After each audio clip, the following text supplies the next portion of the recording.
옆에 분들에게 인사합니다. 하나님 우리와 함께 하십니다. 네, 우리 하나님 말씀 보겠습니다. 갈라디아서 2장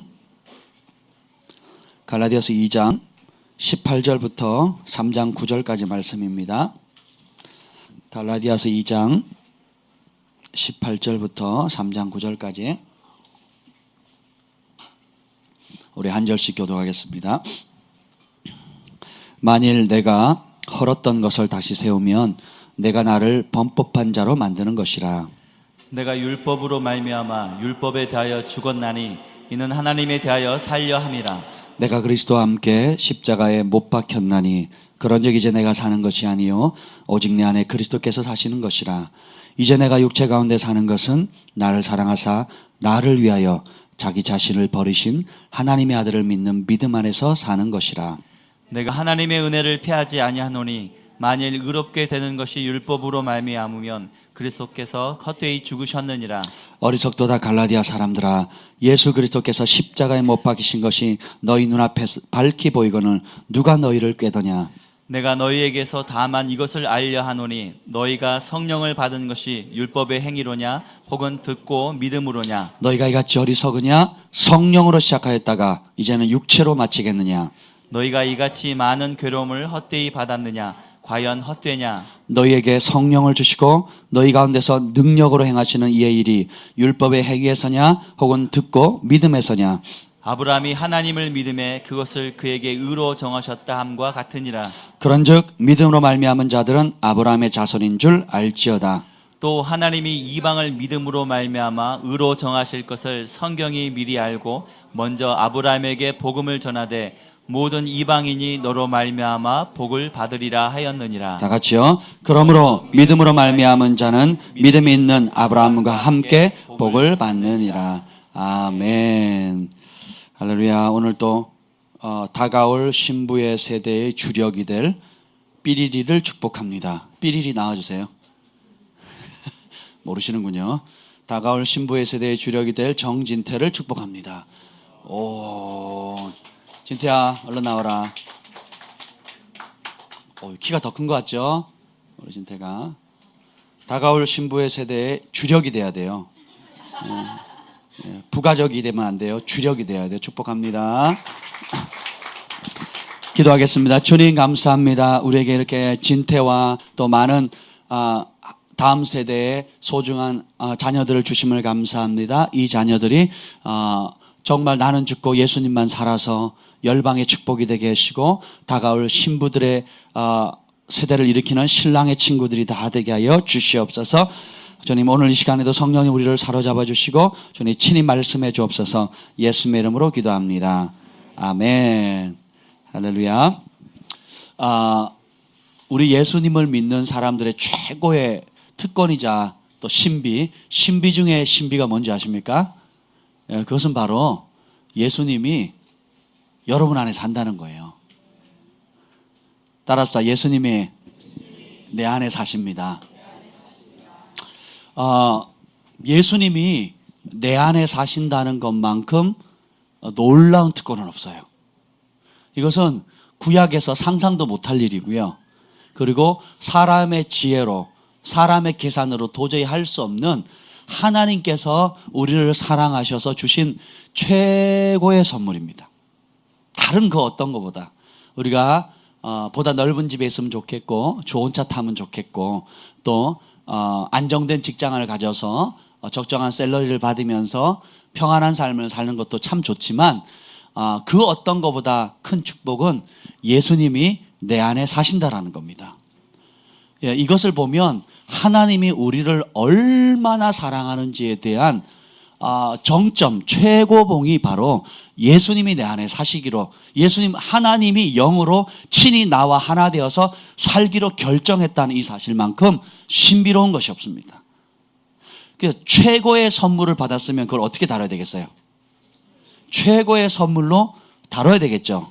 제가 만약에 지금 제가 반지를 받았어요. 지저스 이즈 킹 작년 생일 선물 겸 우리 결혼 반지 대신해서 이제 금반지 이게 $2인가요? $3인가 모르겠네. 하여튼 받았어요. 근데 이거를 그냥 지나가는 사람한테 던지거나 주거나 아무데나 갖다 둔다면 이것을 선물한 사람들에 대해서 예의가 아니잖아요.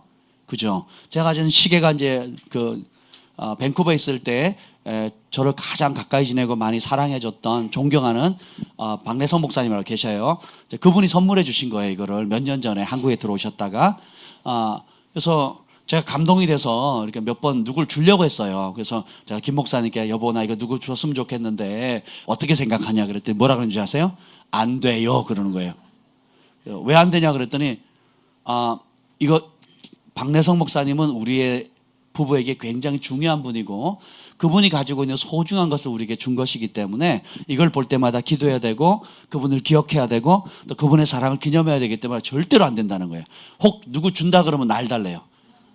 내가 여자지만 이게 되게 무겁거든요. 거의 흉기 수준이에요. 그래서 호신용으로도 사용할 수 있을 만큼 무겁거든요. 들면 이렇게 쳐져요. 처음에는 무거워서.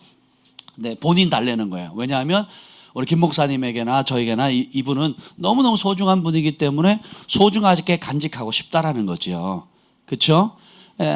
작은 물건 하나, 또 결혼 반지, 또 여러분이 의미 있게 생각하는, 여러분 정말 가장 소중하게 여기는 분들이 어떤 선물을 줬을 때, 혹은 부모님이 돌아가시면서 유품을 주면 돈으로 매기면 얼마 되지 않지만, 그죠?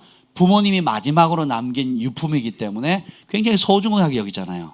또 그리고 그 부모가 또 죽었을 때 내 부모, 그러니까 할아버지로부터 받은 이 소중한 유물을 또 어떻게 해요? 자손에게도 남기잖아요. 그래서 5대, 6대, 7대 때까지 막 이렇게 물려주기도 하잖아요. 왜냐하면 가치 있는 것을 가치 있게 여기는 것이 지혜이기 때문에 그렇습니다. 아멘. 근데 하나님께서 에덴 동산에 천지 만물을 창조하시고 아담과 하와를 그분의 형상대로 지으신 다음에 죄 이후에 십자가의 피로 우리를 구속해서 단순히 지옥에서 건져내는데 초점을 맞춘 게 아니에요. 너 지옥 갈 뻔했는데 내가 살려준 거야. 고맙지. 이러려고 십자가에 달려 죽으신 게 아니라는 거예요. 그런 차원이 아니라는 겁니다. 그럼 뭐냐? 신랑과 신부가 때가 돼서 결혼을 하게 되면 영혼육이 하나가 되는, 그래서 평생 한 몸 한 뜻 한 생각을 가지고 사랑 안에서 연합하듯이 주님께서는 이 십자가의 죄사함의 은혜로 말미암아서 그분과 우리가 하나 되게 하는 거예요. 그래서 예수님이 요한복음에 뭐냐면 아버지가 내 안에, 내가 아버지 안에 있다. 나를 믿는 자는 나중에 성령을 보내줄 텐데 성령을 받으면 어떻게 된다고요? 그가 내 안에, 내가 그 안에 있는 줄을 저도 알리라 그러는 거예요. 우리가 하나님의 아들이 된 것을 어떻게 알 수 있습니까?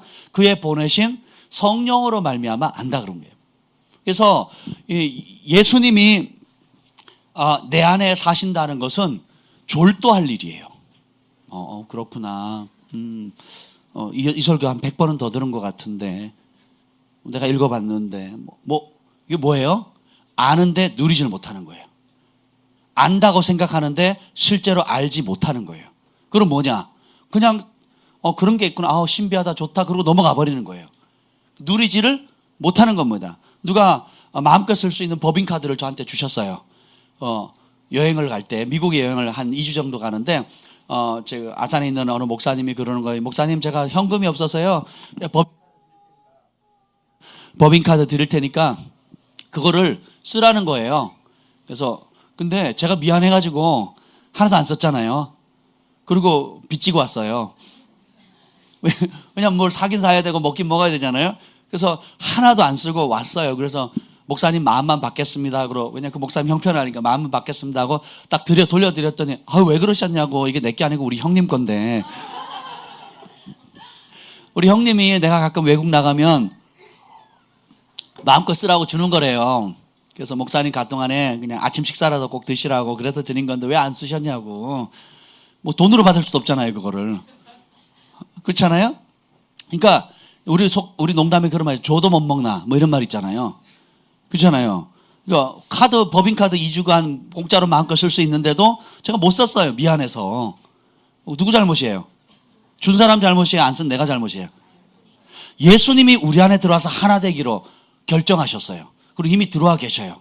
근데 우리가 무시하고 산다면 그것처럼 큰 범죄가 어디 있겠습니까? 그거 어떻게 해요? 내 안에 계신 예수님은 별로 인식하지 않고 뭘 인식해요? 나의 연약함을 인식하는 거예요. 내 옛자를 인식하는 겁니다. 내 죄의 습성, 그리고 내 육의 본성들을 계속 인식하고 거기다가 먹을 걸 주는 거예요. 예수님은 찬밥 주는 겁니다. 저쪽에 찌그러져 계세요. 들어올 때는 와 기쁘다 그러놓고 모른 척 하는 거예요. 그리고 내 안에 뭐예요? 자기 연민, 실패감, 열등감, 그리고 할 수 없다는 패배감, 그리고 막막함, 그리고 세상의 염려, 자녀에 대한 걱정, 장래에 대한 걱정, 그리고 건강에 대한 염려들, 그리고 온갖 내 안에 아픔을 줬던 사람들의 목록들, 1번 남편, 2번 시어머니, 3번 옛날에 돈 떼먹은 친구, 또 뭐면서 계속 그것만 묵상하면서 거기에 먹을 걸 계속 줘버리면 어떻게 되겠어요? 누가 커지겠어요? 옛 자아가 커져버리는 거예요. 내 안에 새로 들어온 예수님의 영, 성령님에 대한 민감함은 점점점 둔해지고 어떻게 돼요? 내 옛 자아는 계속 커지는 겁니다. 그래서 집안에 쌍둥이 강아지 2마리를 키워요. 그럼 바둑이와 돌돌이를 키웁니다. 바둑이와 돌돌이를 키우는데 어떤 놈이 잘 자랄까요? 1번 바둑이, 2번 돌돌이. 정답? 예? 밥 잘 준 사람이 잘 자란다고요? 우리 진태가 은혜를 많이 받았어요. 할렐루야. 밥 잘 준 사람이 잘 자란대. 베풀었으니까. 아멘. 밥 잘 준 사람이 에게 더 잘 먹은 사람이 먹은 바둑이든 돌돌이든 잘 자라겠죠. 진태야 네가 책임져. 너 책임이야. 바둑이가 잘 자라는 것도 아니고 돌돌이가 잘 자라는 것도 아니고 누가 잘 자라는 거예요? 잘 먹은 사람이 자라는 거예요. 강아지가 잘 먹은 진태가 잘 자랄 거예요. 우리의 속사람은 정원과 같습니다. 우리의 속사람은 정원과 같아서 제가 지난 금요일 얘기했지만 그 밭에 옥토밭의 상황에 대해서 말씀드렸잖아요. 미움의 씨앗을 뿌리면 미움이 자라고요. 걱정과 염려의 씨앗을 뿌리면 없던 병도 생겨요. 우리나라 그 의사들이 지금 정직하게 보고를 하는데 제가 그런 소식을 많이 듣거든요. 그러니까 종합검진이 생긴 이유로 암 있죠. 불필요한 암 수술이 수십 배 뛰었다는 거예요. 암이라는 것이 다 수술할 필요가 없거든요. 그래서 요즘은 자기가 행복하게 죽을 권리를 해가지고 그래서 암에 걸린 거 알아요. 근데 수술 안 받고 병원 안 가요. 그냥 평소처럼 생활하고 평소처럼 즐기고 평소처럼 지내다가 그냥 그 호흡도 안 그러니까 즐겁게 지내다가 인생을 막아납니다. 근데 조기에 발견해가지고 항암 치료하고 뭐 이런 치료하다가 어떻게 되는 줄 아세요? 단명합니다. 그래서 그냥 자연스럽게 살다가 그 암을 가지고 그냥 기쁨대로 이렇게 살다가 가면 2배, 3배를 더 살 수 있는데 미리 발견해서 치유한다는 명목을 해가지고 어떻게 해요? 염려하죠. 걱정하죠. 스트레스 받죠. 가족들 스트레스 받죠. 물질도 스트레스 받죠. 또 그것으로 인한 두려움, 암에 대한 불필요한 두려움들 생기죠. 그래서 어떻게 되는 줄 아세요? 자기가 그냥 암을 가지고 사는 시간에 반도 못 살고 죽는 거예요. 수술은 잘 되고 또 뭐 의사 선생님들은 말은 뭐 어쩌고 저쩌고 하는데 또 그 암을 내가 가지고 있다는 게 언제까지 평생 따라다니잖아요. 그래서 암 때문에 죽는 것이 아니라 암으로 인한 스트레스로 죽는 거예요. 염려와 걱정으로 죽는 겁니다. 그래서 이 두려움이라는 게 얼마나 그래서 빌자슨 목사님은 두려움을 뭐라 그러는 줄 아세요? 하나님을 찬양하는 그랬어요. 아니 마귀를 찬양하는 그랬어요. 오늘 내가 왜 이런지 진태야 너 때문이야. 두려움은 뭐라고요? 마귀를 찬양하는 거래요. 그래서 하나님은 아무것도 그러니까 두려워하지 말라 그랬죠. 염려하지 말라 그랬죠. 몇 가지 염려하래요 성경에? 아무것도를 염려하래요? 그러니까 뭐예요? 염려할 거 있다 없다? 그래서 죽을 병에 걸렸으면 내가 죽을 때가 됐나 보다 이렇게 생각하면 돼요. 그런데 여러분 그건 자연스러운 겁니다. 근데 단명하는 것은 하나님 뜻이 아니기 때문에 그냥 죽음을 당연히 받아들이면 돼요. 우리는 죽음 믿으면 어떻게 돼요? 믿고 죽으면 천국 가죠. 근데 그냥 당연히 받아들일 더 행복하지만 더 큰 복이 뭐예요? 예수님이 십자가에서 죄와 사망의 권세를 이기고 죽음의 권세를 이기셔서 우리는 어떻게 돼요? 건강하게 살 수 있는 축복을 받았잖아요. 아멘. 그걸 선포하는 거예요. 아멘. 믿음의 선한 싸움을 쉬어라가 안 해요. 싸워야 되는 거예요.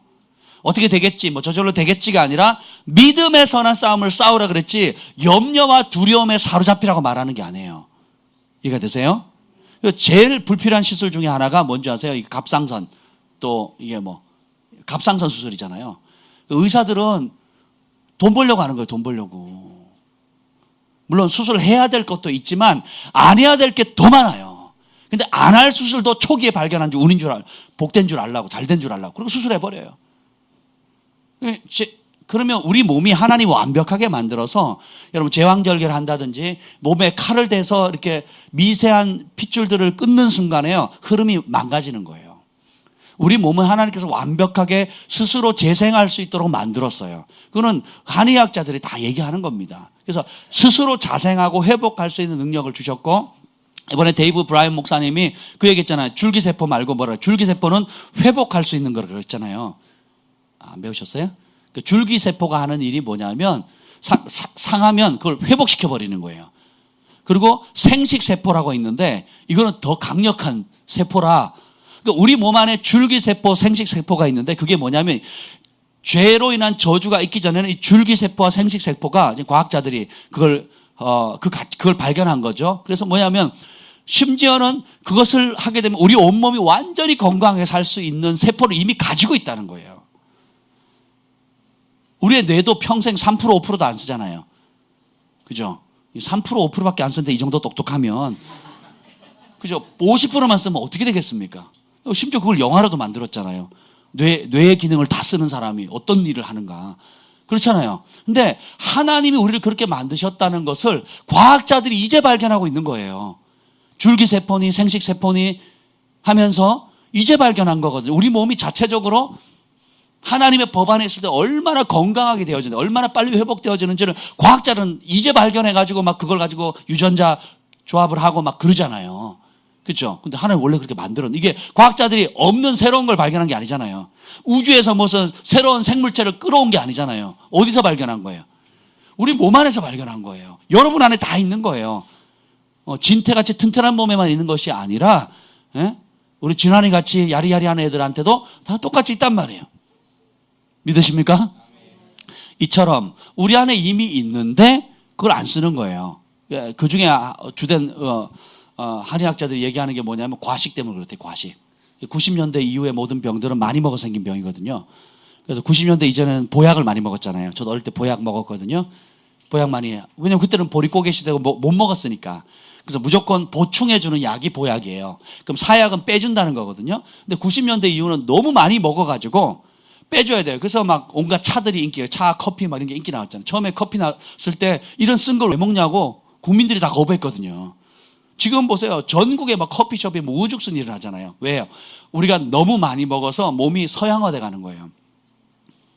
그래서 많이 먹게 되면 우리 몸 안에 있는 진짜 이게 없을 때 나오는 좋은 어떤 면역 기능이라는 이것이 몸을 그러니까 비워줘야 이 몸 안에 있는 하나님이 원래 창조하셨던 그런 면역 기능이라든지 또 생활할 수 있는 능력이 잠재된 능력이 극대화돼서 병을 이기고 건강하게 만들어주거든요. 근데 이걸 쓰기 전에 먹고 또 먹고, 아침 먹죠, 점심 먹죠, 저녁 먹죠, 중간에 간식 먹죠, 야식 먹죠.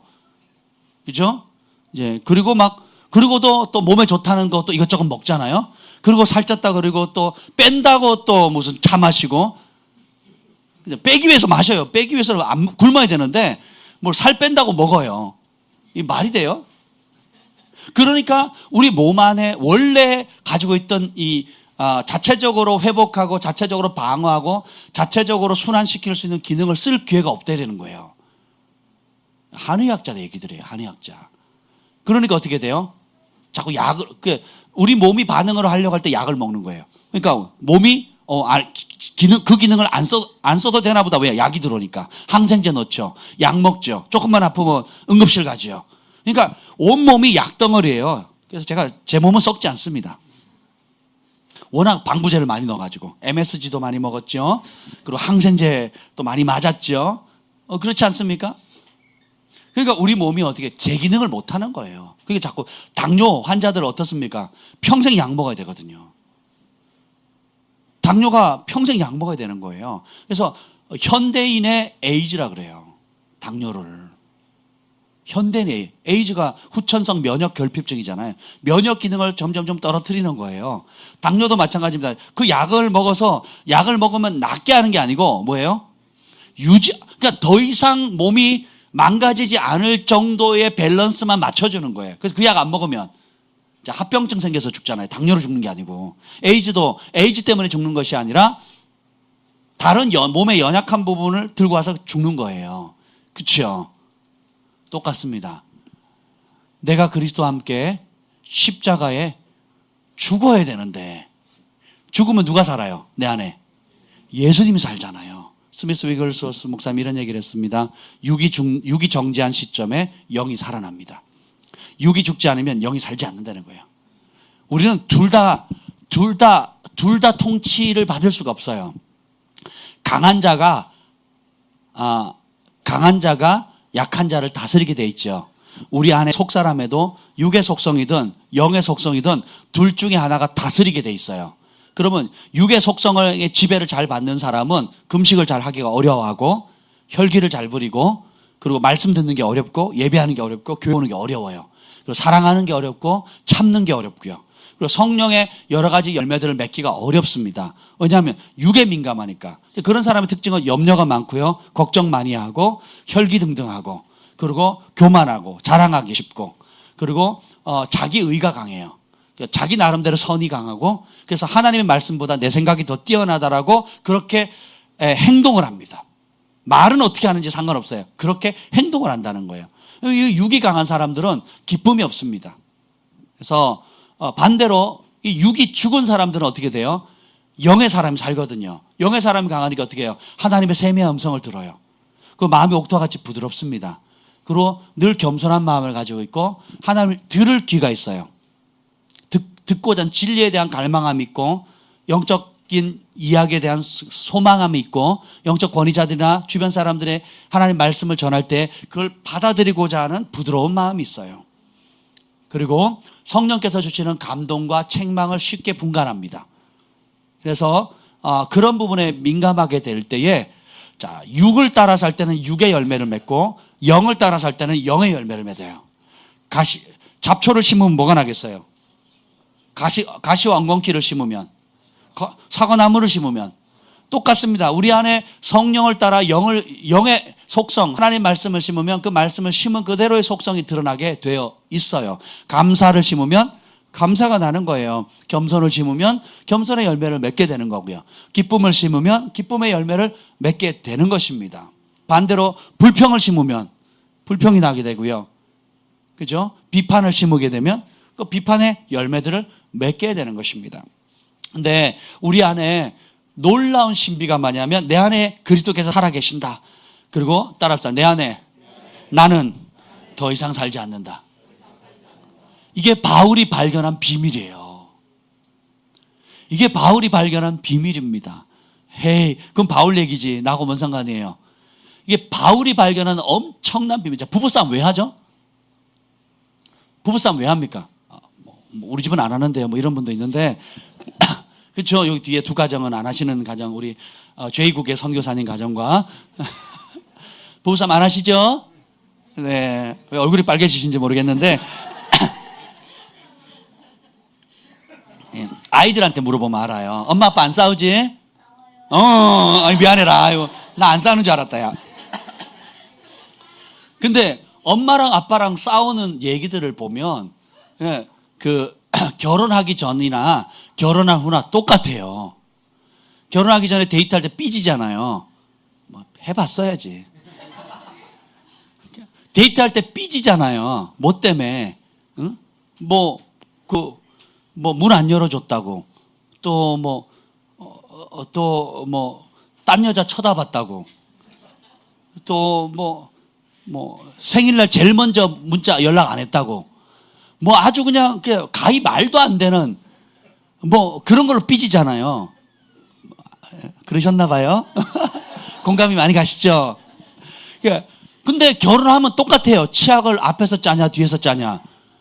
또 내가 왜 얘기했는데 안 듣냐. 왜 내 말을 무시하냐고. 그리고 왜 입을 안 개냐부터 시작해가지고 별의별 것도 아닌 소소한 것들로 싸워요. 그 이유가 뭐예요? 우리가 예수님을 알기 전에 예수님을 알기 전에 성령님 우리 마음에 모시기 전에 무엇의 이끌림을 받아요? 육체의 소욕에 이끌림을 받았어요? 성령의 소욕에 이끌림을 받았어요? 그러니까 육체의 소욕의 이끌림을 받았고 부모님은 뭘 채워줬어요? 성령의 소욕을 채워줬어요? 아니면 육체가 원하는 소욕을 부모님이 채워줬어요? 육체가 원하는 소욕. 부모님 아침에 일어나면 밥 차려놓고 제발 먹어달라고 빌잖아요. 우리 부모님들. 학교 가기 전에. 그죠? 그럼 우리는 거들음을 피면서 나와가지고 반찬이 이게 뭐야? 짜니 매우니 내가 원하는 왜 계란 노른자 안 해줬냐고 막 내가 반숙해달라 했지 언제 완숙해달라고 했냐고 막 이러고 땡깡을 부리는 뭐예요? 어릴 때부터 뭘 배워요? 육체의 본성을 강화시키는 것을 그냥 알든 모르든 그것에 막 쪄들어 살아온 거예요. 그렇잖아요. 부모님도 내 비위 맞춰줘야 되고 학교 선생님도 내 비위 맞춰줘야 되고 직장에 가도 내 비위에 맞춰줘야 돼. 누구 비위? 다 모든 지구는 누굴 중심으로 돌아요? 나를 중심으로 도는 거야. 그렇게 살다가 결혼했으니 남편이 누구 맞춰줘야 돼요? 나 맞춰. 아내는 또 누굴 맞춰줘야 돼요? 나를 맞춰야 되는 거예요. 복음이 들어오기 전까지는 그래요. 그게 본능의 삶이에요. 짐승들처럼. 그러니까 존귀천하 깨닫지 못하는 자는 멸망하는 짐승과 같다 그랬거든요. 우리가 하나님의 형상을 받은 아주 존귀한 형상으로 부름받았지만 그 형상의 의미를 모르면 어떻게 해요? 육의 소욕을 따라 삐지고 혈기내고 또 그게 당연한 거예요. 경상도 스타일이야 뭐 이러고 있어요. 우리 아버지 그랬어. 우리 아버지한테 내가 당한 거에 비하면 아무것도 아니야. 우리 어머니가 하는 거에 비하면 나는 아무것도 아니에요. 뭐 이렇게 얘기하면서 서로 막 치고받고 싸우거든요. 이게 다 육의 소욕이에요. 근데 반대로 우리 어머니 은혜를 많이 받으시네요.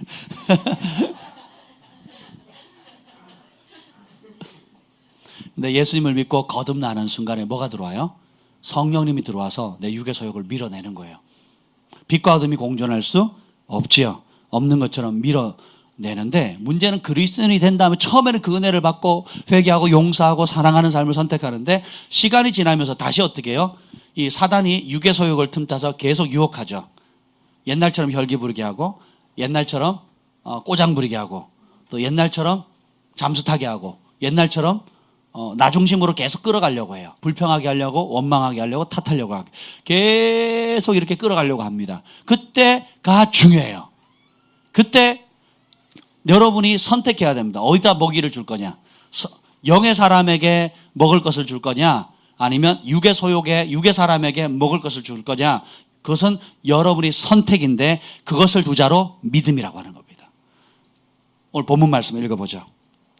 자, 20절 읽어봅시다. 20절. 2장 20절 읽겠습니다. 시작. 내가 그리스도와 함께 십자가에 못 박혔나니 그런즉 이제는 내가 사는 것이 아니요 오직 내 안에 그리스도께서 사시는 것이라.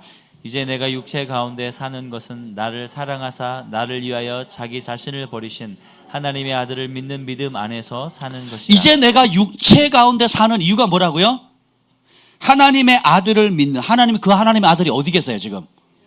내 안에 계신 거예요. 근데 내 안에 계신다는 걸 믿어야 안 믿어요? 지금 내 안에 하나님의 아들 예수님이 계신다는 걸 믿어야 안 믿어요? 지금만 믿잖아요. 지금만. 요 물을 때만 내 안에 계셨나?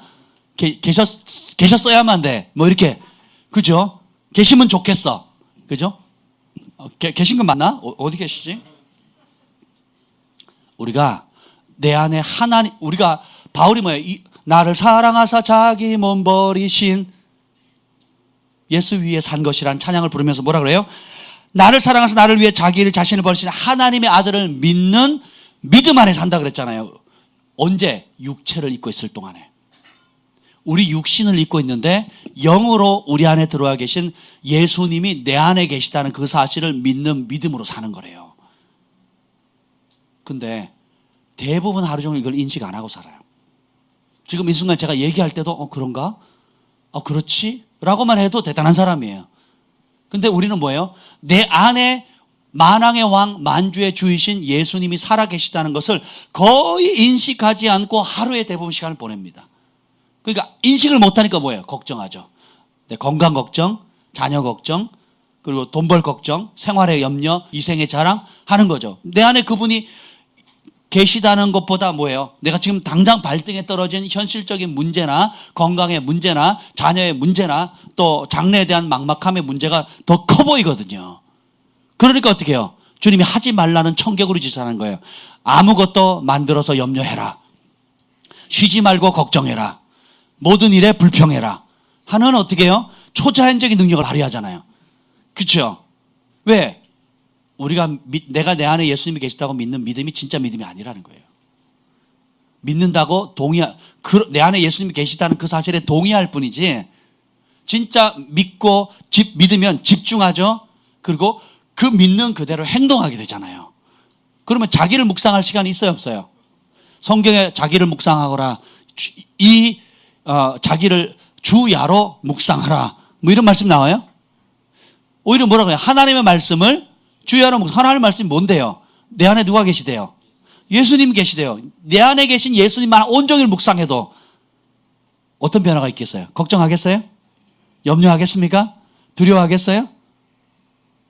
예수님 계신 곳이 천국인데, 예수님 계신 곳에 평강인데, 예수님 계신 곳에 확신 있고 담대함이 있는데, 예수님 계신 곳에 지혜가 있어요. 예수님 계신 곳에 은총이 있습니다. 예수님 계신 곳에 참된 행복이 있어요. 행복은 하나님의 말씀에 순종한 자에게만 주시는 하나님의 은총의 선물입니다. 여러분이 교회를 10년, 20년, 30년 다녀도 하나님의 말씀에 순종하는 영역에만 행복을 누릴 수 있어요. 순종을 안 하면 어떻게 돼요? 순종을 안 하면 어떻게 될까요?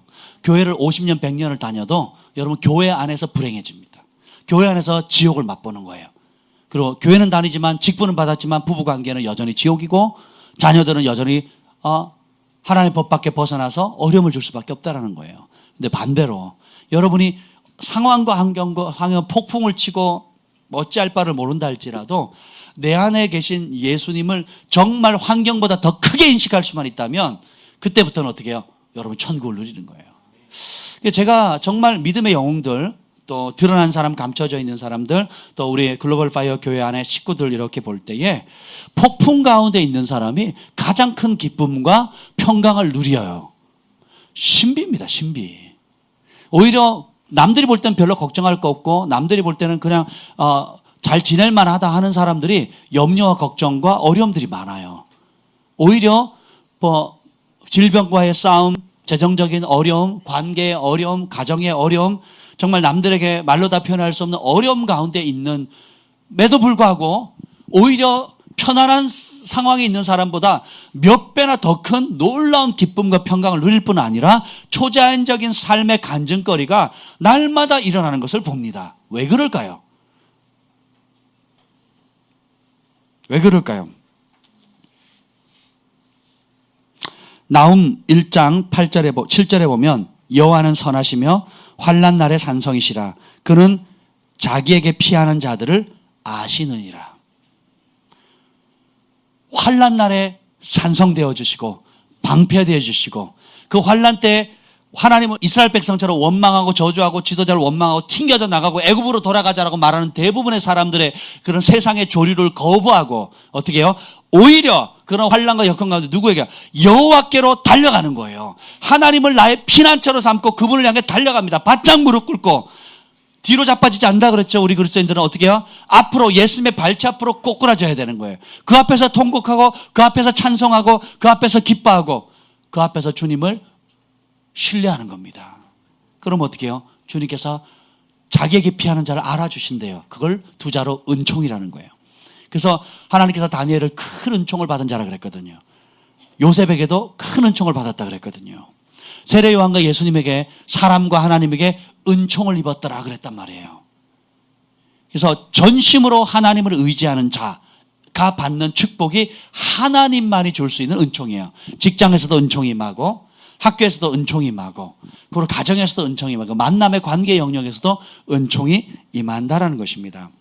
오늘 예수님이 이 본문에 보면 예수님이 육체를 입으신 이유가 나와요. 다시 20절 보겠습니다. 이제 내가 육체 가운데 사는 것은, 자, 예수님 육체를 입었어요. 왜? 첫 번째가 사랑하기 위해서, 나를 사랑하사. 두 번째는 나를 위하여. 누구는 왜? 예수님을 위해서가 아니라 인류의 다른 백성들을 위해서, 그리고 자기 자신을 버리신 하나님의 아들. 예수님에 대해서 세 가지로 얘기하는데, 첫 번째가 사랑하기 위해서 육신을 입었고, 두 번째는 다른 사람을 위해 살기 위해서 육신을 입었고, 세 번째는 자신을 버리기 위해서 육신을 입었다는 거예요. 누가? 예수님이.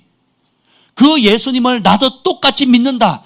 그 믿는다는 건 뭐예요? 그대로 행동한다는 거거든요. 그러니까 예수님이 육신을 입고 계신 동안은 한 가지에 초점을 맞췄어요. 하나님 사랑, 이웃 사랑. 사랑하는데 모든 것을 초점을 맞춘 것처럼 우리도 뭐 해야 되겠어요? 사랑하는 일에 모든 초점을 맞춰야 된다는 거예요. 아멘. 두 번째, 예수님이 뭐예요? 나를 위해 버리셨다는 거죠. 자기가 사랑하는 그 대상을 위해서 사셨다는 거예요. 그래서 우리는 본능적으로 제가 이번에 강사님하고 식사를 하는데 그 대접하는 그 집안에 어떤 집사님의 어린 아이들 둘이 왔어요. 조금 큰 애랑 이게 아이가 왔는데 아마 초등학교 1학년이나 아니면 미취학 아동인데 뭐 성격이 너무 좋아요. 춤춰봐 그랬더니 강사님 앞에서 막 춤을 추는 거예요. 식당에서. 뭐 성격이 되게 좋아요. 그래서 우리는 일반 음식을 한식을 시켰고 걔는 돈가스를 시켰거든요. 돈가스가 나왔어요. 돈가스가 나오기 전에 저희가 먹던 음식을 그 아이에게 줬어요. 그랬더니 맛있다고 먹더라고요. 너 좋아하니? 회 좋아하니? 좋아한대요. 그래서 줬어요. 자기가 먹는 돈가스가 왔어요. 그래서 제가 농담삼아 그랬어요. 나 돈가스 좋아하는데. 그랬어요. 나 돈가스 좋아하는데 그랬더니 어떻게 하는지 칼질하다가 보더니 정지제, 정지. 그리고 얼굴이 시꺼매지는 거예요. 정지. 그래서 내가 미안해. 내가 미안하다. 내가 잘못했다. 맛있게 먹어라. 네, 그랬어요. 우리 아이들도 본능적으로 에드케어를 보세요. 여러분, 사탕이 여러 개 쓸 때는 줄 가능성이 높아요. 확률이. 근데 마지막 하나 남았을 때 준다. 이건 진짜 여러분을 사랑하는 겁니다. 하나 남았는데 준다. 이건 엄마 아빠도 잘 안 줘요.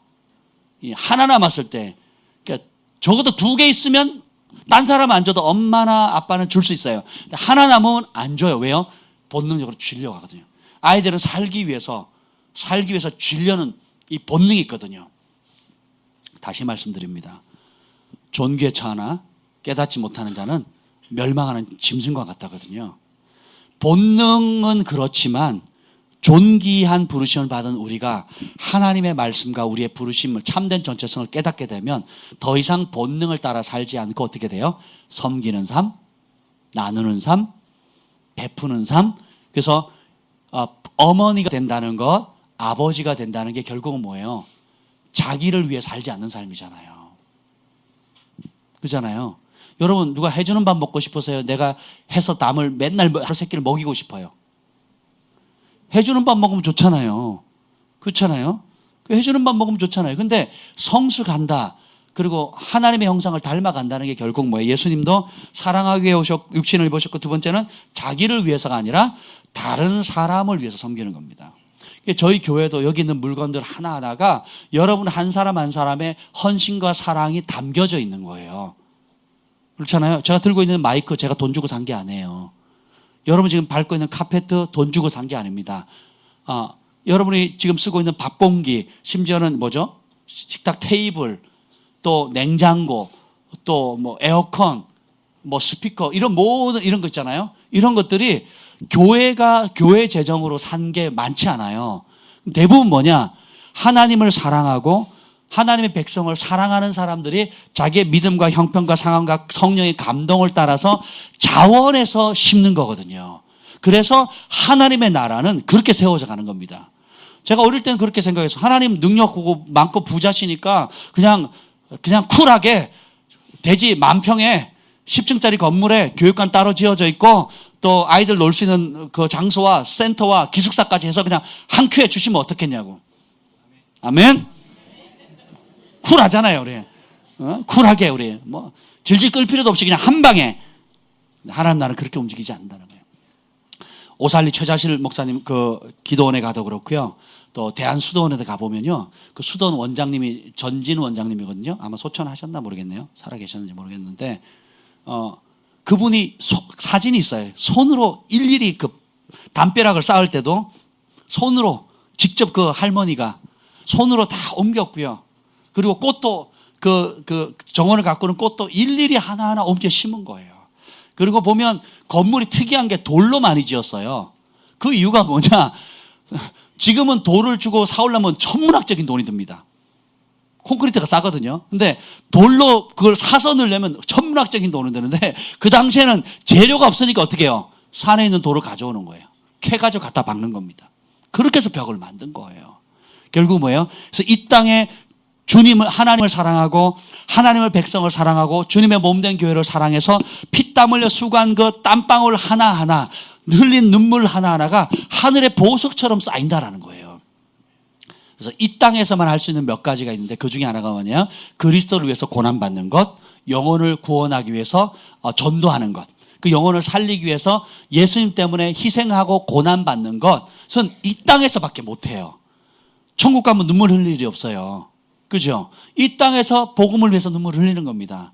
천국 가면 손에 피 터질 일이 없습니다. 그렇죠? 그래서 이 땅에 70 강건하면 80, 100세 세대라고 하지만 이 100년도 안에 이 짧은 시대 가운데 주님을 위해서, 주님을 맞이할 준비를 해야 되고 주님 앞에 어떤 열매를 드릴 것인가를 고민하셔야 돼요. 그래서 그것을 주님이 가장 기뻐하는 것이 무엇인지 알려주기 위해서 성령께서 우리 안에 오신 겁니다. 예수님 피값으로 우리에게 주신 거예요. 내가 그래서 떠나는 게 위하다. 떠나면 보혜사 성령님이 오신다. 그분이 너희 안에 있어서 가르칠 것이다. 위로할 것이다 하는 거예요. 그 세 번째는 예수님 육체를 가지는 거예요. 나를 버리기 위해서. 결국 뭐예요? 자기 자신을 버렸다 그랬잖아요. 바울도 이 사실을 안 거예요. 예수님이 육신을 입으신 이유는 사랑하기 위해서, 그 다음에 다른 사람을 살기 위해서, 그 다음에 자기 자신을 버리기 위해서. 왜 버리는 게 중요하냐? 내가 내 자신을 버리지 않으면 혈기가 살기 때문에 하나님의 뜻을 이룰 수가 없어요. 육신의 생각은 사망이고 육신의 생각은 하나님과 원수된다 그랬어요. 내가 내 자신을 버리지 않으면 원수된 생각이 계속 올라와요. 내가 내 자신을 버리지 않으면 나름 나만의 착한 생각에 자기의에 빠져가지고 하나님이 원하시는 일을 할 수가 없어요. 불가능해집니다.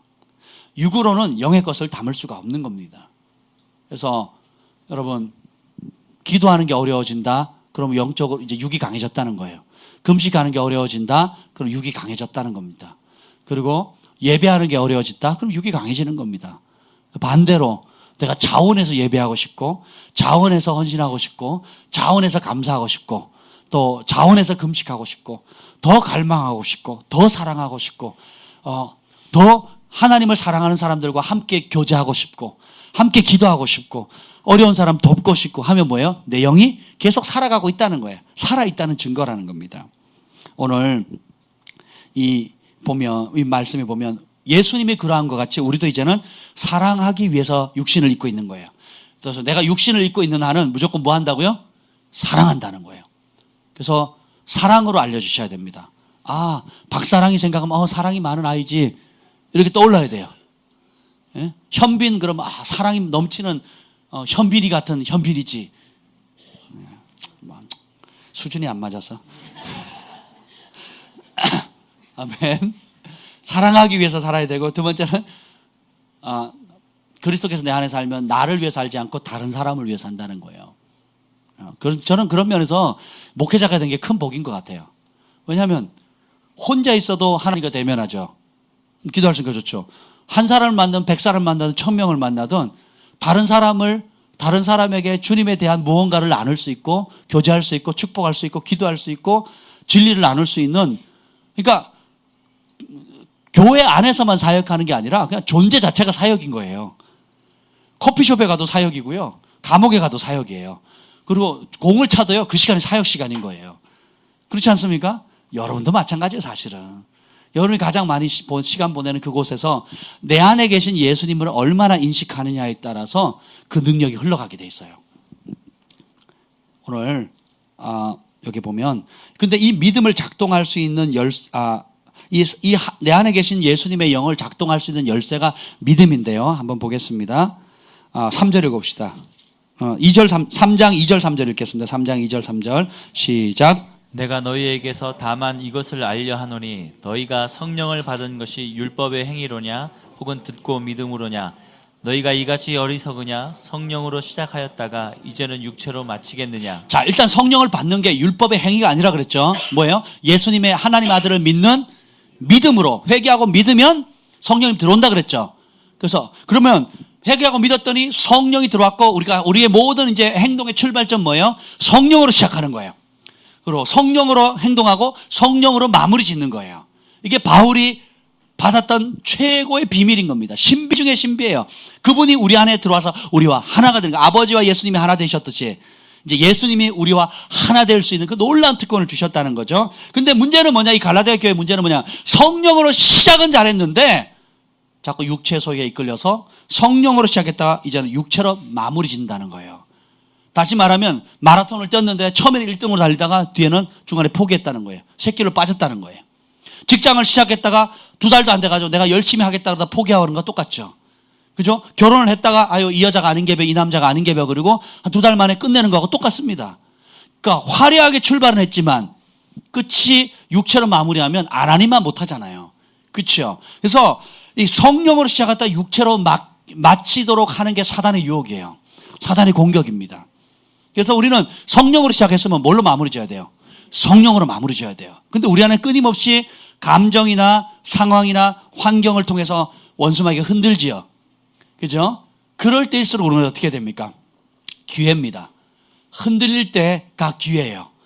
왜냐하면 흔들리지 않을 것만 남아야 되거든요. 하나님께서 그런 흔들림을 허락하시는 이유가 뭐냐면 내 안에 가짜가 드러나도록 하는 거예요.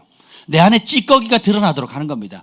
내 안에 나는 나름 괜찮은 사람이고 나는 나름 열심히 있다고 생각했는데 환경이나 사람이나 누가 어떤 건강이나 이런 걸로 툭 치고 들어왔을 때 어떻게 해요? 내가 흔들리는 거예요. 염려에 빠지고 걱정에 빠지고 낙담하고 좌절하면 그 영역은 뭐예요? 아직 성령으로 시작했다가 육체의 영향을 더 많이 받는 영역이라는 거예요. 그럼 어떻게 됩니까? 성령으로 시작해서 뭘로 맞춰야 된다고요? 성령으로 반응하는 훈련을 해야 되는 거예요. 아멘. 예, 그러니까 우리가 깨어 기도해야 되는 거예요. 그리고 말씀을 가까이 해야 되고 믿음의 형제자매들이 이 교회는 신비예요. 서로 연약한 부분들을 도와주고 이 사람의 장점이 나의 단점을 키워주고 보강해주고 또 나의 강점이 또 다른 형제자매들을 도와줄 수 있는 그렇죠? 예, 그런 역할을 합니다. 우리 형제자매님이 우리 아이들 주일날 와가지고 아침에 아이들 몇몇 가르쳐 주거든요. 그래서 굉장히 감동스럽잖아요, 여러분. 그렇지 않습니까? 저도 좀 누가 좀 가르쳐 줬으면 좋겠는데 국민학교 산수가 너무 어려워요. 해보니까 참 어렵더라고요. 부모 입장에서 어떻게 대학을 나왔는지 저도 잘 모르겠는데 교회는 신비라 서로가 서로를 돕도록 하게 돼 있어요. 네. 지금 우리 주한의 경환에 열심히 음식물 쓰레기를 비우거든요. 그리고 아이들이 밤에 잘 때 두 아이가 아이들을 안고 집 안에 들어갑니다. 저는 제가 다 했거든요. 그래서 허리를 다쳤잖아요. 믿거나 말거나. 근데 지금은 어떻습니까? 이 아이들이 저보다 더 힘이 세요. 더 지혜롭습니다. 더 빠리빠리합니다. 더 빨리 뜁니다. 그리고는 어떻게 해요? 이제는 엄마 아빠가 필요 없어요. 이제는 끝. 그럽니까? 가족은 죽을 때까지 피는 물보다 진하다고 뗄 수가 없는 거예요. 근데 우리는 혈과 육의 피보다 더 진한 피를 받았어요. 그게 뭐예요? 예수님의 보혈입니다. 그 보혈 안은 처음을 만나도요. 그 데이브 목사님이 그러시는 거 저한테 뭐 다른 강사님도 그러면 10월 달에 오시는 존 필러 목사님도 그러는 거예요. 오늘도 연락이 왔는데요. 데이브 목사님도 그러고 찰스 목사님을 잠깐 겪었는데 수십 년 알고 지낸 사이 같대요. 그리고 가족 같은 게 아니라 가족이래요.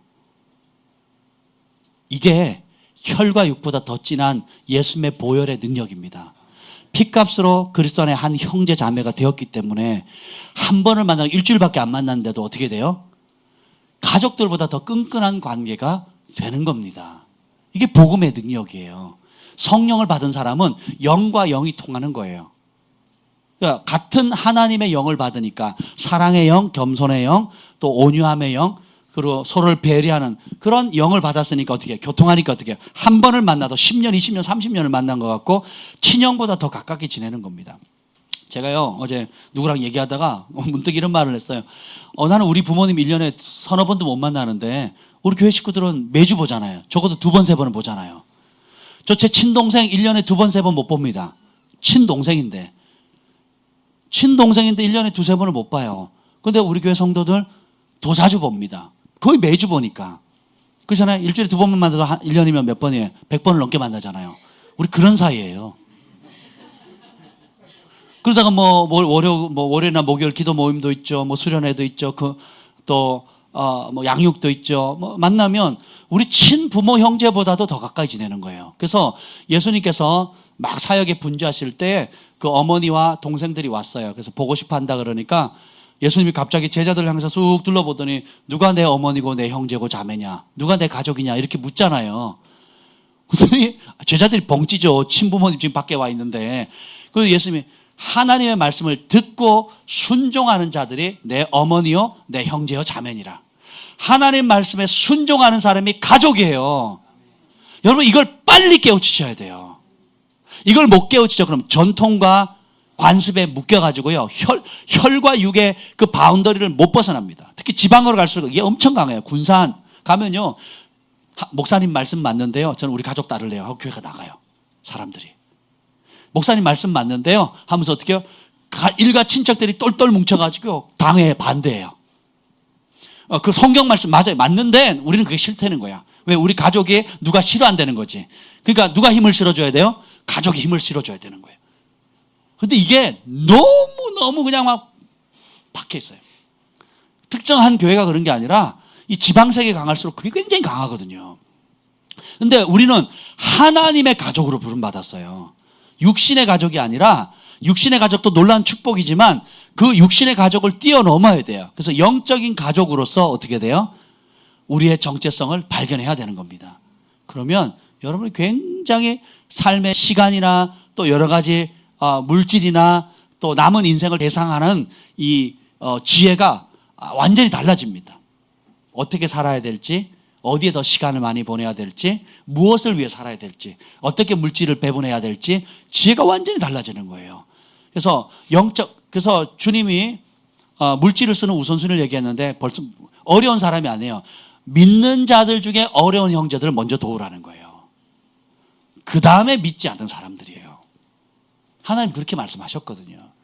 그래서 우리가 영원히 맛볼 사람들인데, 그잖아요. 저 옆집에 사실래요? 윗집에 사실래요? 전에 김 목사님이 천국에 가서 봤더니 큰 집을 봤대요. 자기 집을 봤대요. 주님 보여줬대요. 문패 자기 이름 적혀있대요. 나는 그랬더니 당신 집은 없었다고. 그래서 자기 집에 눈 멀어서 남의 집이 안 보인 거예요.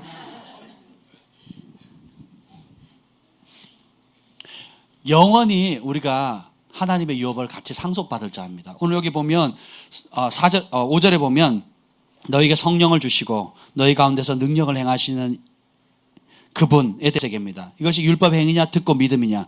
성령 주시고 그 성령으로 능력을 행하시는 그분이, 자 7절을 봅시다. 6절 7절 읽겠습니다. 6절 7절 시작. 아브라함이 하나님을 믿음에 그것을 그에게 의로 정하셨다 함과 같으니라. 그런즉 믿음으로 말미암은 자들은 아브라함의 자손인 줄을 알지어다. 자, 단순히 우리가 예수님을 믿으면 성령만 들어오는 것이 아니라 아브라함이 믿음으로 의롭다 했고 믿음으로 믿음의 아버지가 되었던 것처럼 또 믿음으로 열방의 축복이 되었던 것처럼 우리가 예수님을 믿고 성령님께 순종하는 삶을 살게 되면 우리는 아브라함의 자녀가 되고 아브라함의 축복을 그대로 받는다는 거예요. 이게 신비예요. 이게 전에는 이방인들은 지옥에 떼오는 땔감으로 여겼다. 유대인들은 지금도요, 이방인들은 선민이 아니기 때문에 지옥의 땔감으로 생각을 해요. 정통 유대인들은 지금도 그렇게 생각을 하거든요. 반면에 우리가 이 아브라함으로 말미암아서 우리가 믿음의 축복을, 하나님께서 아브라함을 택하시고 그 아브라함에게 주신 축복을 유대인들만 주는 것이 아니라 예수님을 믿고 성령을 받은 우리 모두에게 똑같은 복을 주시는데 그 아브라함의 복이 뭐냐? 여기 봅시다. 9절 읽겠습니다. 9절 시작. 8절이네. 8절 9절 시작. 또 하나님이 이방을 믿음으로 말미암아 의로 정하실 것을 성경이 미리 알고 먼저 아브라함에게 복음을 전하되 모든 이방인이 너로 말미암아 복을 받으리라 하였느니라. 그러므로 믿음으로 말미암은 자는 믿음이 있는 아브라함과 함께 복을 받느니라. 자, 아브라함의 복은 모든 이방이 너를 인해서 복을 받겠다. 너는 복이다. 창세기 12장 1절로부터 3절에 본토 친척 아비 집을 떠나라 라고 하면서 어떻게 해요? 내가 너를 축복하겠다. 너는 복이다. 옛날 번역에는 복의 근원이다 라고 하시고, 너를 축복하는 자 축복하고 너를 저주하는 자 저주할 것이고 너를 통해 열방이 복을 받을 것이다. 그러니까 애초부터 하나님은 유대인만 복 주겠다 결정하지 않으셨어요. 그렇잖아요. 이방 땅에, 아브라함이 유대 땅에 살지 않았잖아요. 이방 땅에 있다가 하란에서 갈대 우르에서 하란을 거쳐가지고 넘어왔잖아요. 지금 오히려 말하면 지금 무슬림 지역에 있는 그 나라에서 넘어와가지고 가나안 땅에 정착을 했잖아요. 그때 유대인이 생성되기도 전에 뭐래요? 너는 복의 근원이다. 내가 너를 축복하는 자 축복하고 너를 저주하는 자 저주할 것이고 너를 통해 온 세계 열방이 다 복을 받을 것이다. 흑색인, 백색인, 황색인, 유대인, 백인, 뭐 한국 사람, 일본 사람, 중국 사람 할 것 없이 너를 통해서 예수 그리스도를 예수님이 오시고 예수님을 믿고 성령을 받는 모든 사람은 아브라함과 동일한 복을 받게 될 것이다. 아멘. 그리고 14절 읽겠습니다. 14절 시작. 이는 그리스도 예수 안에서 아브라함의 복이 이방인에게 미치게 하고 또 우리로 하여금 믿음으로 말미암아 성령의 약속을 받게 하려 합니다. 자, 아브라함의 복이 이방인에게 미치는 방법이에요. 예수님을 그리스도 예수 안에서라는 거예요. 그래서 예수님 안에 있으면 아브라함이 누렸던 모든 복을 우리가 누릴 수 있다는 겁니다. 근데 문제는 우리가 왜 못 누리냐? 초점을 우리 안에 계신 예수님에 맞추지 않는다는 거예요. 인식 안 한다. 하루에 몇 번 내 안에 계신 예수님을 인식합니까? 하루에 10번 이상 인식하시는 분 있습니까? 아니면 매 순간 인식하는 사람이 있겠습니까? 거의 인식을 안 하고 살거든요. 오히려 생활의 분주함이나 염려나 걱정이나 이런 것을 인식하지 내 안에 만왕의 왕 만주의 주가 계시다는 걸 인식을 못해요. 그래서 11절에 우리에게 도전하는 것이 이것입니다. 시작. 또 하나님 앞에서 아무도 율법으로 말미암아 의롭게 되지 못할 것이 분명하니 이는 의인은 믿음으로 살리라 하였습니다. 자, 의인은 뭐로 산다고요? 감정으로 살지 않죠? 염려나 분위기로 살지 않죠? 의인은 돈으로 살지 않습니다. 의인은 명예로 살지 않고요. 의인은 남이 나에게 해주는 칭찬으로 살지 않습니다. 의인은 믿음으로 살아요. 뭐에 대한 믿음이에요? 오늘 본문의 쭉 내용이 뭐예요? 너희 안에 계신 그리스도 영광의 소망, 우리 안에 계신 예수 그리스도잖아요. 예수님이 내 안에 살아 계신다. 별로 믿는 분이 없는 것 같아요. 다시요. 예수님이 내 안에 살아 계십니다. 이게 신비 중에 신비고 특권 중에 특권이고 온 우주를 통틀어서 최고의 복이에요. 하나님이 나와 하나 되기로 결정한 거예요. 하나님이 내 안에 집을 짓기로 결정하셨고 하나님이 내 안에 왕이 되기로 결정하셨고 부부가 서로 연합돼서 하나가 되듯이 하나님이 예수님이 신랑 되시고 내가 신부 되어서 영혼육이 하나가 된다는 거예요. 어디에 더 여러분이 이제 초점을 맞추시겠습니까? 나의 약함에 초점을 묵상할 겁니까? 아니면 내 안에 강한 그분을 묵상하겠습니까? 문제는 내 안에 예수님이 안 계시는 게 문제가 아니고 내 안에 계신 그분을 내가 얼마나 인정해 드리냐예요. 얼마나 더 인식하며 하루를 살아가는가. 내가 힘들고 어려울 때 정말 내 안에 계신 그분에게 초점을 맞추는가? 아니면 사람 찾아다니는가? 사람의 인정과 칭찬을 찾아다니는가? 내 힘으로 안 될 때 내가 못한다는 나의 무능함과 열등감과 상처에 초점을 맞출 거냐? 내게 능력 주시는 자 안에서 내가 모든 것을 할 수 있다라고 말씀하신 그분을 묵상할 거냐? 이것이 선택인데 이 선택을 두 자로 믿음이에요. 그래서 의인은 뭘로 산다고요? 믿음을 산다. 이 약속의 말씀들을 믿고 싸워나가는 거예요. 병상에서도 믿음으로 싸워나가고 직장에서도 믿음으로 싸워나가고 외롭고 힘들 때도 어떻게 해요? 내 안에 계신 예수님을 믿는 믿음 안에서 싸워나가는 겁니다. 아멘.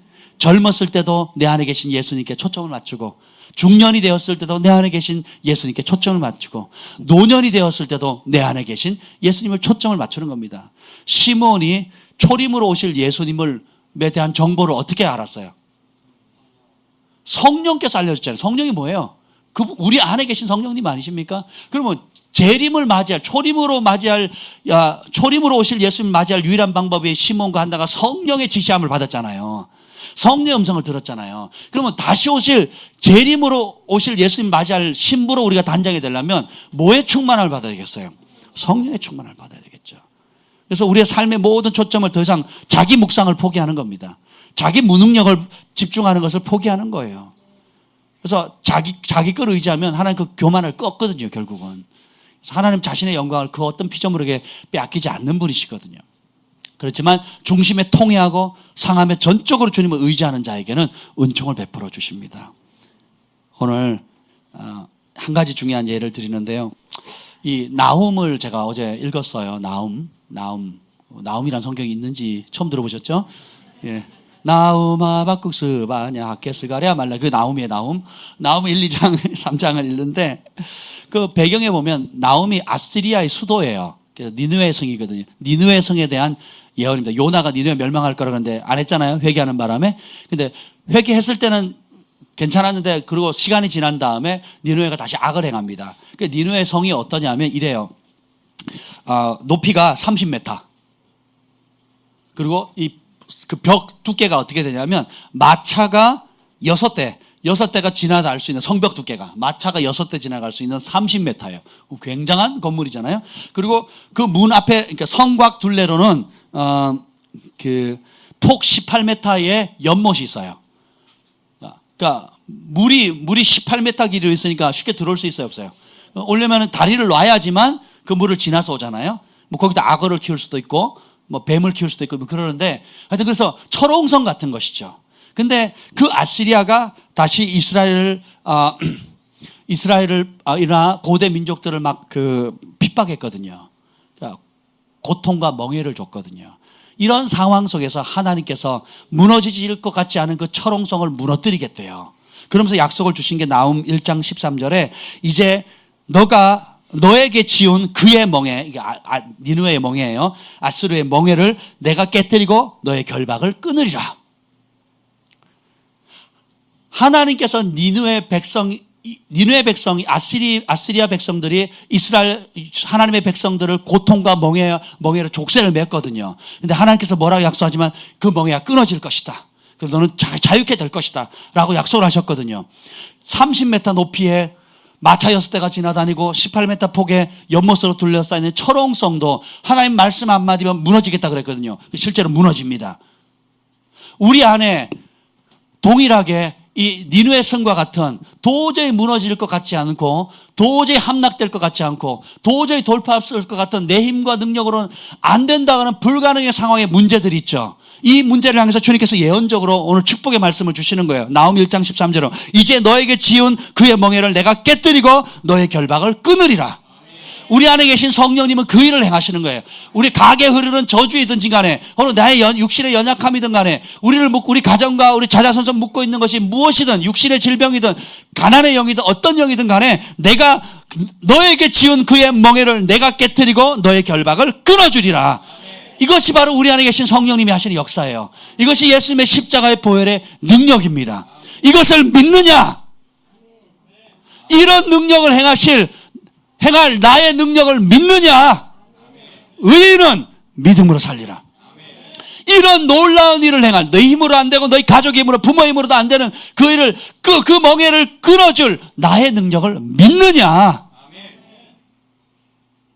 조상으로부터 올라오는 저주의 세대를 끊고 이제는 축복의 문을 열어줄 나의 능력을 믿느냐? 의인은 믿음으로 살리라.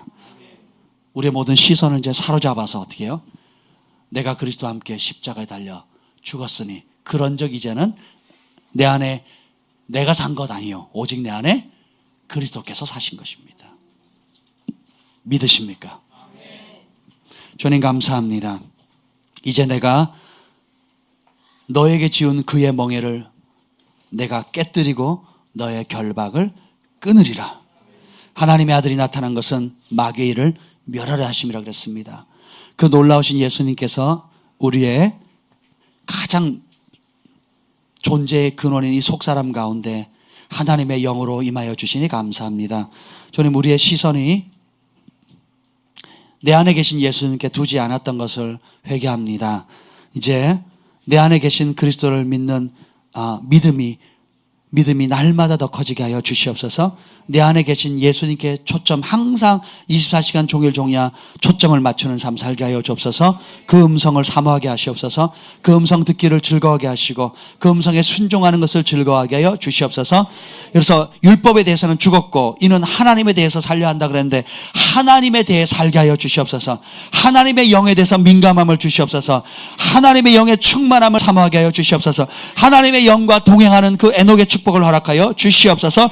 성령을 따라 살게 하여 주옵소서. 이제는 우리 구주 예수 그리스도의 은혜와 하나님 아버지의 극진하신 사랑과 성령의 감화 감동 충만하심이 오늘도 나는 죽고 내 안에 계신 예수 그리스도께서 사신다는 것을 믿고 그 믿는 믿음으로 살기로 결정하는 글로벌 파이어 가족들 위해 열방의 영혼들 위해 영원토록 함께 있을 지어다. 아멘.